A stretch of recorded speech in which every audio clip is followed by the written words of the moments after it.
Camille Raymond, qui incarnait le personnage de Justine Girard dans la célèbre série des années 90 Premier baiser, a tracé un chemin bien différent depuis la fin de sa carrière télévisuelle. La comédienne, aujourd'hui âgée de 47 ans, a trouvé dans sa vie personnelle et professionnelle un équilibre après avoir fait ses adieux au monde de la célébrité. Elle se consacre désormais à sa vie de famille aux côtés de son compagnon de longue date, Jean-Xavier Bourg, avec qui elle partage sa vie depuis l'âge de 16 ans.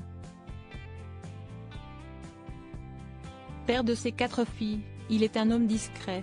En janvier 2020, Camille Raymond avait d'ailleurs surpris ses fans en partageant une photo de leur couple sur Instagram, offrant un rare aperçu de leur complicité. Cette publication, inhabituelle pour la comédienne, a révélé la tendresse de leur relation, habituellement préservée de l'œil du public. Que sont devenus les acteurs des séries pour ados des années 90? Camille Raymond, il disait que je le trompais avec mon mari.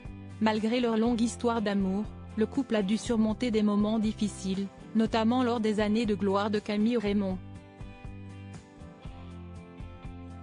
Harcelée par des fans qui confondaient fiction et réalité, l'actrice se souvient des réactions parfois agressives de certains spectateurs, persuadés qu'elle devait être avec son partenaire à l'écran.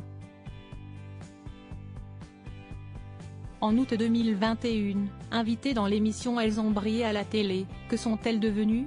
L'actrice confiait notamment: « Il ne comprenait pas que je ne sois pas avec Jérôme.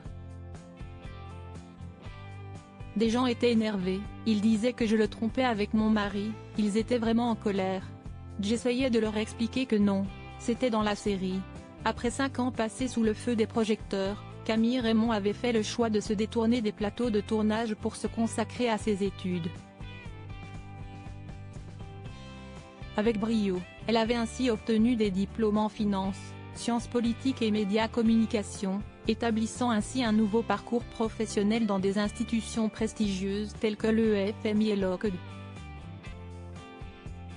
Crédit photo, Pimentel TF1 SIPA.